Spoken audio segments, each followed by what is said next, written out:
Gimana rekan-rekan? Sudah siap? Oh, tersangkanya dulu ya? Ya.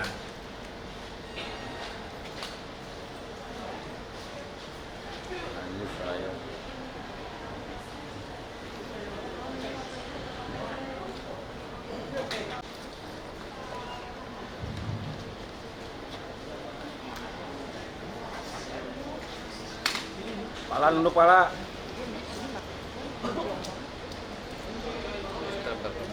Bentar.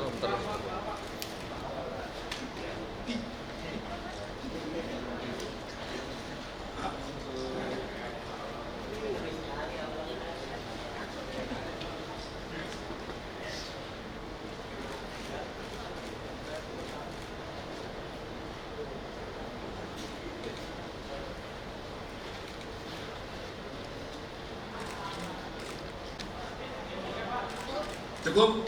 Oke. Pak. Dikit lagi, Pak.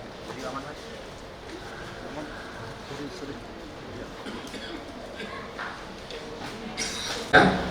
Assalamualaikum warahmatullahi wabarakatuh.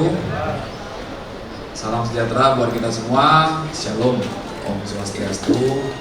Salam kebajikan, namo buddhaya, rahayu. Yang kami hormati Bapak Dirres Narkoba Polda Metro Jaya beserta Kasubdit 1 dan tim penyidik. Kemudian yang saya hormati, saya banggakan, saya cintai dan saya idolakan rekan-rekan media. Tidak henti-hentinya Direktorat Res Narkoba Polda Metro Jaya senantiasa terus berkomitmen.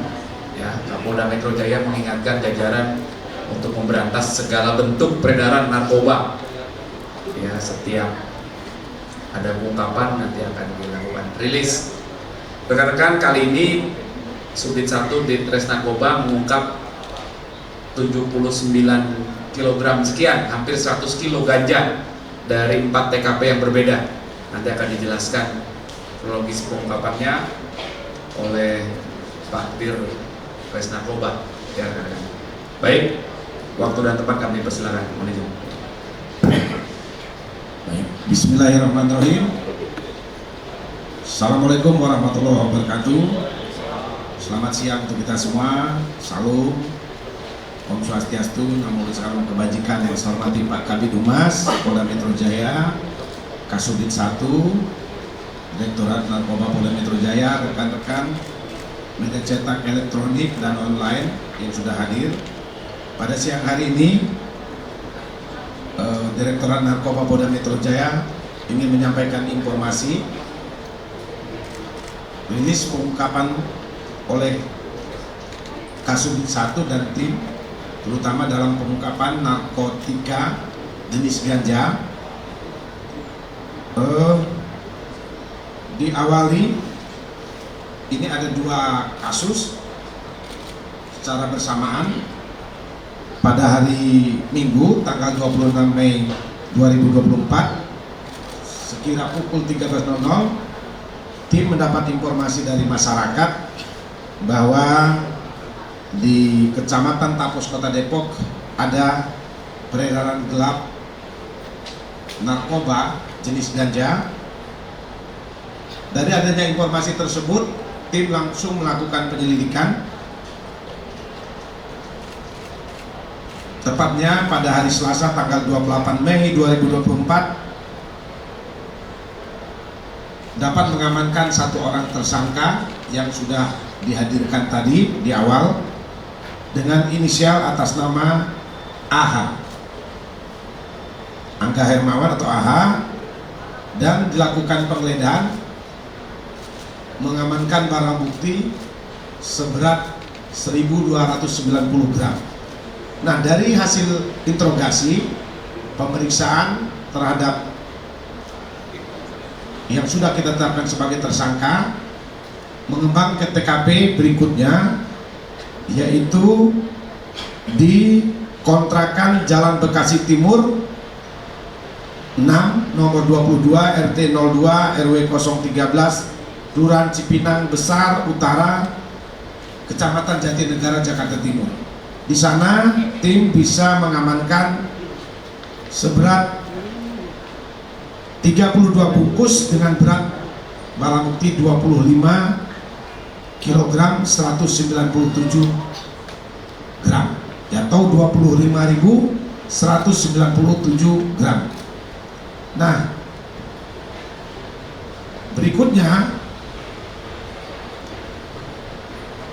kasus yang kedua.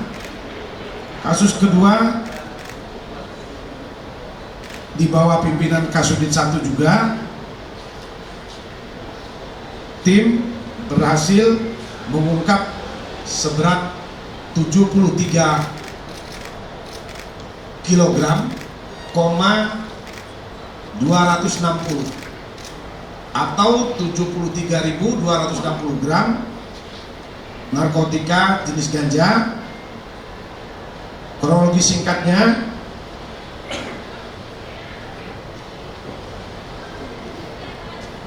yaitu pada hari Jumat tanggal 7 Juni 2024 mendapatkan informasi dari masyarakat bahwa sama di Jalan Sadewa, Mekarjaya, Kecamatan Sumajaya, Kota Depok, diduga sering ada kegiatan penyalahgunaan narkotika jenis ganja. Tim melakukan penyelidikan di bawah pimpinan Kasubdit 1, yaitu melakukan penyelidikan dan menangkap atau melakukan penangkapan terhadap tersangka AR yang membawa, awal mulanya barang buktinya kecil 89 gram. Namun hasil interogasi oleh tim bergerak menuju ke TKP kedua dari tersangka AR, yaitu ke jalan TKP kedua Jalan Madrasah nomor 69 RT 5 RW 3 Kelurahan Kukusan, Kecamatan Beji, Depok. Ini TKP 2. Tim berhasil mengamankan barang bukti seberat 73.260 gram atau 73 kilo 260 gram. Nah, yang menariknya dari kasus 73.260 gram ini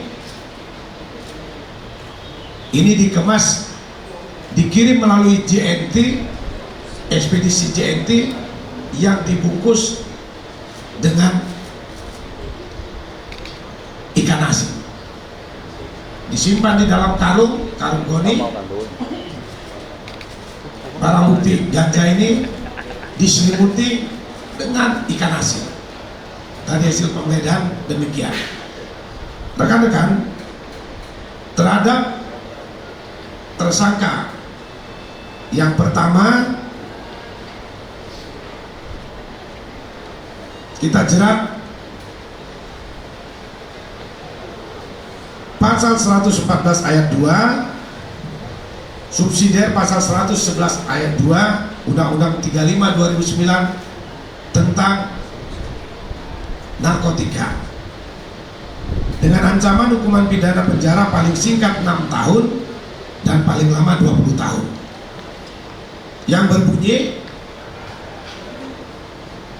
setiap orang yang tanpa hak dan melawan hukum menawarkan untuk dijual, menjual, membeli, menjadi perantara dalam jual beli, menukar, menyerahkan atau menerima narkotika golongan 1 yang dalam bentuk tanaman beratnya melebihi 1 kg atau melebihi 5 batang pohon, atau dalam bentuk bukan tanaman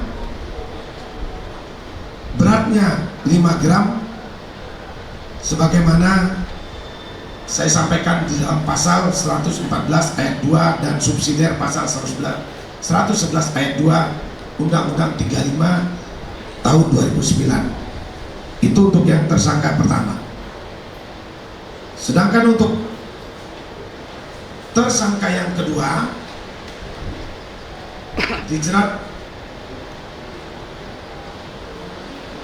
dengan pasal yang sama, pasal 114 ayat 2 subsidiar pasal 111 ayat 2 Undang-Undang 35 tahun 2009 dengan ancaman hukuman pidana paling singkat 6 tahun dan paling lama 20 tahun. Tambahan rekan-rekan, yang menarik tadi, selain dua tersangka ini, selain di satu yang 73 dikemas dengan makanan ikan asin, ini dua-duanya mantan residivis kasus yang sama. Kalau yang tersangka Anggara ini mantan residivis narkoba, vonis 5 tahun, bebas tahun 2022 dan kembali 2024 melakukan kembali dengan alasan faktor ekonomi. Ada satu orang tersangka inisial A, sedangkan yang tersangka yang kedua dengan barang bukti 73 kilo 260 gram ini mantan residivis juga dengan vonis 5 tahun, subsidiar 3 bulan, bebasnya tahun 2023. Sedangkan satu orang di DPO atas nama inisial A. Demikian yang dapat kami sampaikan rekan-rekan. Sekaligus kami menghimbau informasi dari kasus yang ada, kita bisa menyelamatkan, kalau yang 26 kilo kita bisa menyelamatkan kurang lebih 52.000 masyarakat terhindar dari penyalahgunaan ganja atau narkotika jenis ganja. Sedangkan yang 73.260 kita bisa menyelamatkan 146.000 jiwa. Himbauan kepada masyarakat, mohon izin Pak Kabid Humas, kami sampaikan yang pertama, agar mau tidak takut, mau bekerja sama, mau memberikan dharma baktinya, menginformasikan, paling tidak menginformasikan kepada aparat kepolisian, Direktorat Narkoba Polda Metro Jaya maupun Sat Narkoba Polres jajaran manakala mengetahui adanya peredaran gelap narkoba, narkotika, psikotropika. Itu tentu kami perlu bantuan dari seluruh lapisan masyarakat. Yang kedua, kami selalu tidak bosan menghimbau kepada keluarga, kepada Bapak Ibu yang ada di rumah, bila mengetahui memiliki keluarga, anak yang terindikasi sebagai pengguna narkoba, untuk tidak perlu malu dan membawa keluarga tersebut untuk direhabilitasi dengan berkoordinasi dengan Direktorat Narkoba dan Sat Narkoba Polres jajaran, dengan catatan tadi, bila mana datang dengan kesadaran sendiri, kami akan rehab dan tidak kami proses dengan hukum yang ada. Kita rehab, kita kembalikan supaya dia bisa hidup normal, hidup sehat kembali, dan bisa menjadi orang-orang yang sehat dan bisa berkarya yang lebih baik lagi. Yang ketiga, bahwa menjadi komit bersama, peredaran gelap narkoba menjadi musuh kita bersama, menjadi musuh negara, musuh masyarakat, dan mari kita sama-sama untuk mendharma baktikan sesuai dengan fungsi kita masing-masing, bekerja sama dengan masyarakat untuk memberantas peredaran gelap narkoba. Demikian yang dapat saya sampaikan. Selanjutnya kami serahkan kepada Bapak Kabid Humas.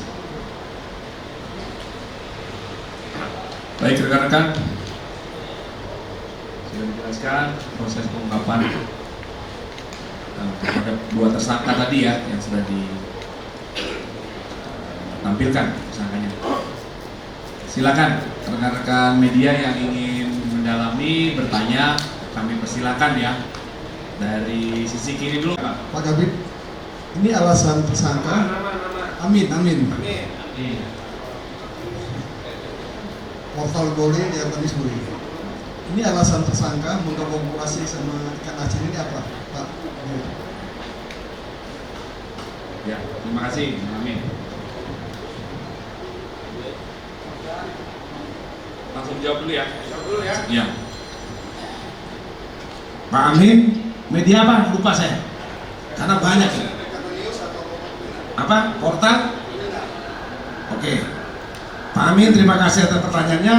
Apa alasan tersangka mengemas barang bukti ganja ini dengan, terutama yang tersangka kedua ya, dengan ikan asin? Ini untuk memuluskan, memudahkan supaya tidak terpantau oleh petugas atau aparat petugas, sehingga bisa lolos aksinya, pergerakannya di dalam melakukan peredaran gelap narkoba. Itu. Oke, Bang Amin. Nah, silakan. Nah, ini Mas. Iya Pak, saya Rama dari wartawan Kompas Pak, mau menanyakan ini kan tadi dipaketin untuk menggunakan apa namanya ikan asin ya Pak ya. Seberapa berat sih Pak ikan asinnya yang pertama, yang kedua kemudian itu mau dikirim kemana Pak rencananya? Apakah akan dikirim dari Depok ke arah luar kota atau seperti apa, atau dikiriman dari luar ke dalam seperti itu?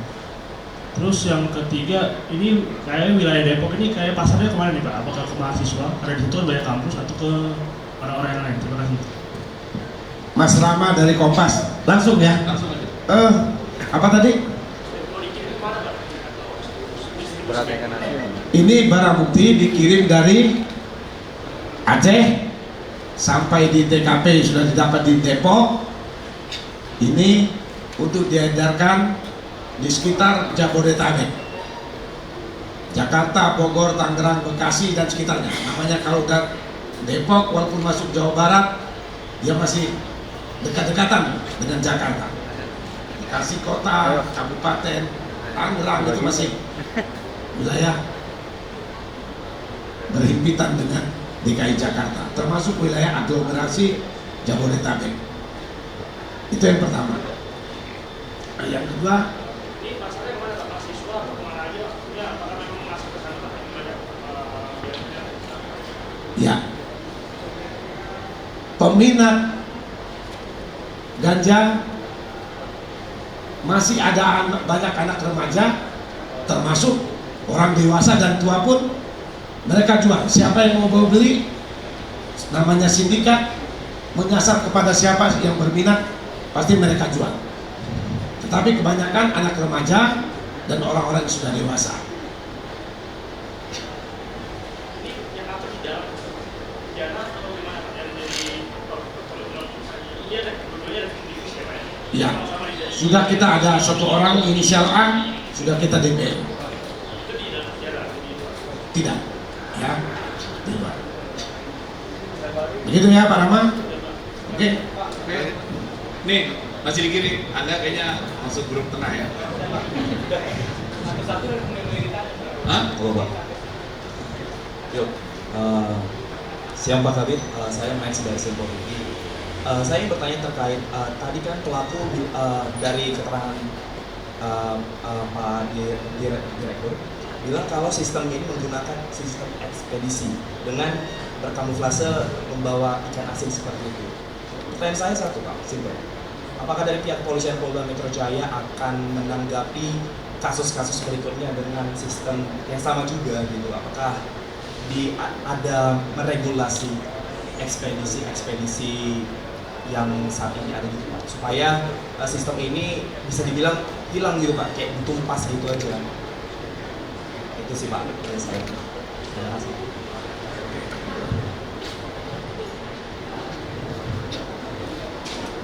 Terima kasih Mas Mac dari Sinpo TV.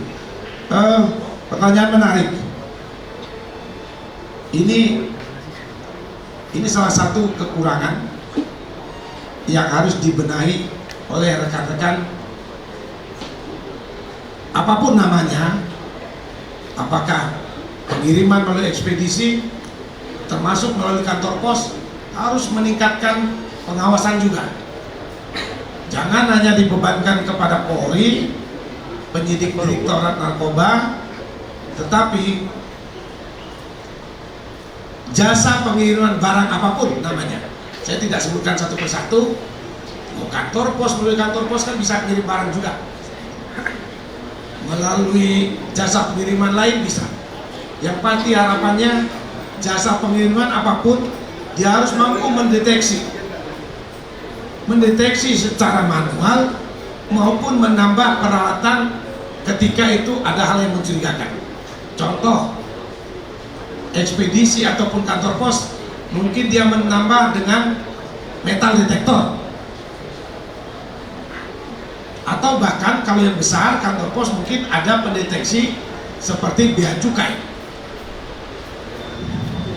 Karena kalau kantor pos kan pengiriman luar biasa, termasuk mungkin jasa pengiriman yang sudah berskala besar, mungkin sangat banyak paket-paket pengiriman barang yang sebagaimana sering kita ungkap, termasuk 1 bulan lalu kita ungkap, itu akan dikirim melalui jasa ekspedisi pil PCC yang jutaan butir yang baru kita amankan beberapa minggu yang lalu.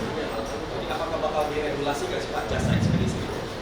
Kayak peraturannya bakal diregulasi? Iya, itu nanti kita masukkan sebagai saran dari MEK ataupun dari rekan-rekan supaya ini tadi jasa pengiriman apapun kita harap bisa membantu, tidak hanya dia bisnis murni, tetapi dia berperan aktif, mau ada kepedulian, tidak hanya dia mencari keuntungan, tapi ada kepedulian jasa ekspedisi pengiriman apapun namanya, dia mau kalau barangnya udah cukup besar, ini barangnya apa, buka dulu bila perlu. Ini yang paling penting, dibuka dulu barang yang mau dikirim melalui paket apapun, paket barang apapun yang mau dikirim melalui jasa pengiriman.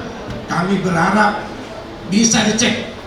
Kalau dia udah besar begini 100 kilo, wajib curiga dia. Buka, siapa yang mengantar, buka dulu Pak, apa ini? Jangan hanya percaya dengan si pembawa barang yang akan mengirimkan paket barang tersebut. Itu jelas ya Mek? Terima kasih Pak Mek. Oke, balik lagi kiri ya. Oke, silakan. Ya. Pak, kedua tersangka ini kan sudah residivis ya, apakah ini ada keterkaitan dengan jaringan yang sudah terkait dengan Ya, kemudian untuk harga satuan ini berapa sih Pak biasanya dijualnya Pak oleh mereka ini Pak, para tersangka ini? Dari total keseluruhan ini nilainya berapa itu Pak? Saya tidak pernah akan menyampaikan nilai ekonomis, tetapi dengan barang bukti tadi ini 52.000 ditambah 144, paling tidak hampir 200.000 masyarakat yang terselamatkan tidak menggunakan barang haram ini. Itu saya tidak menyampaikan nilai ekonomis, nanti menjadi hal yang kurang bagus. Penjual lagi. Begitu. Oke, Terima kasih Pak Dir, Pak Adin. rasakan dulu. Ya, Ini terakhirnya. Angga dari CNN. Ini buronan itu tadi, DPO.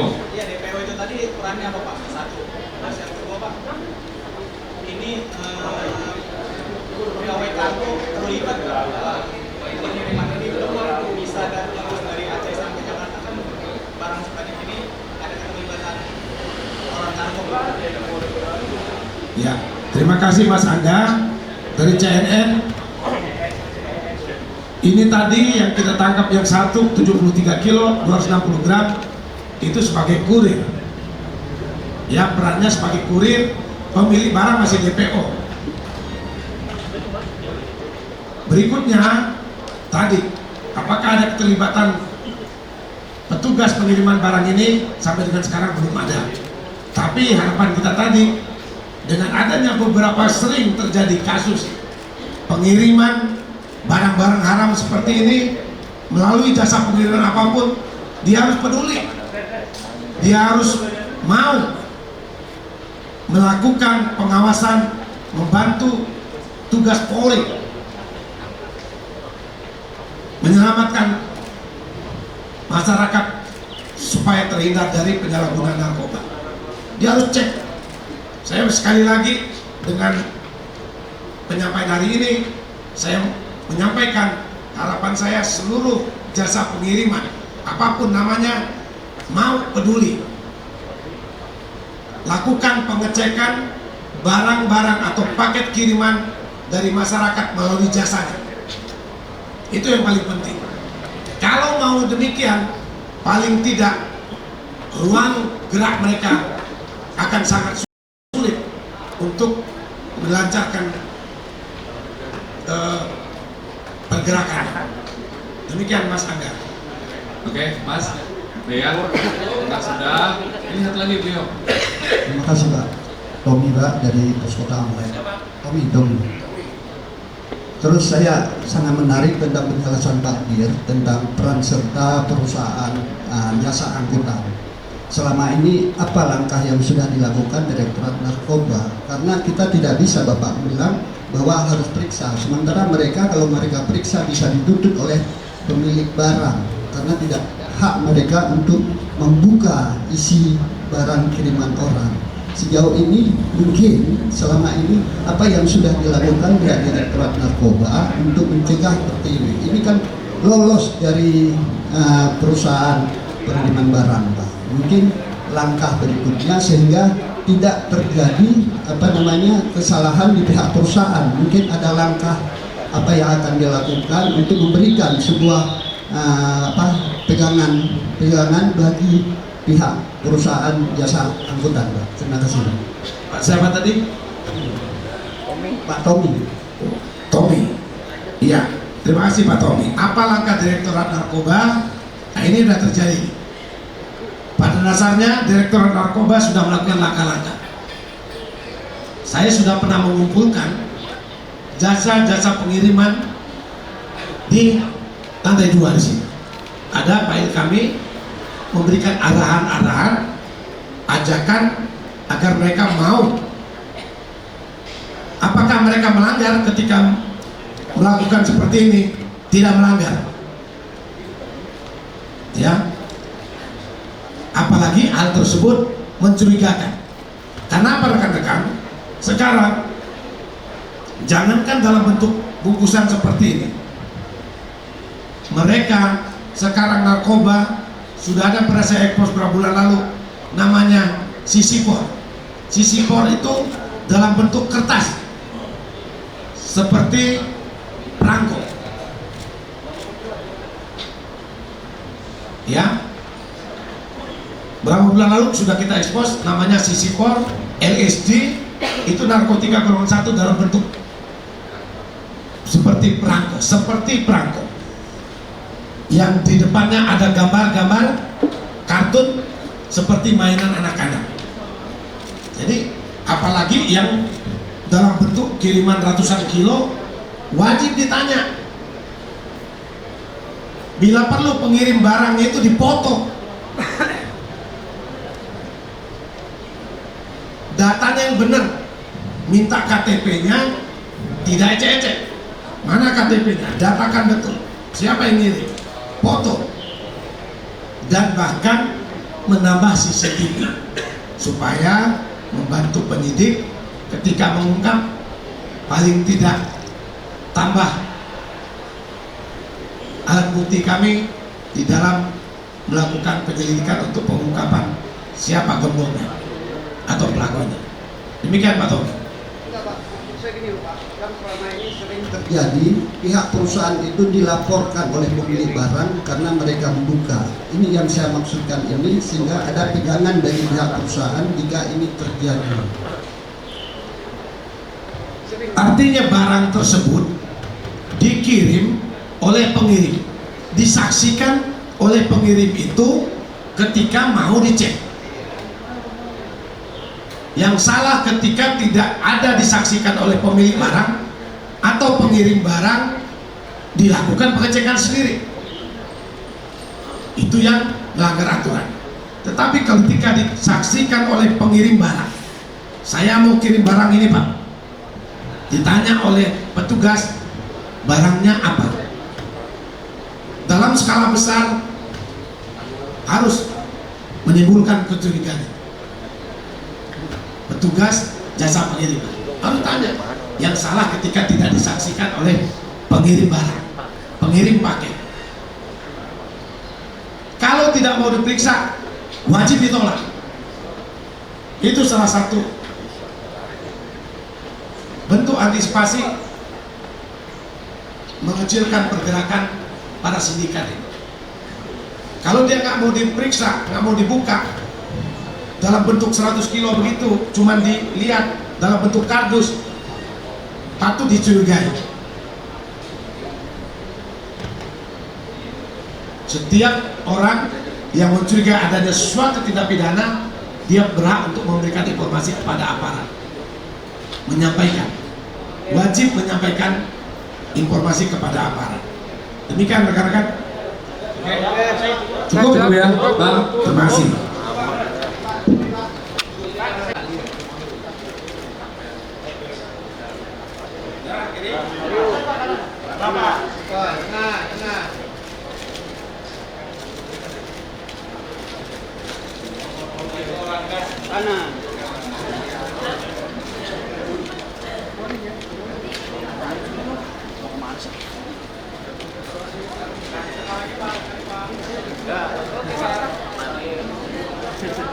Terima kasih.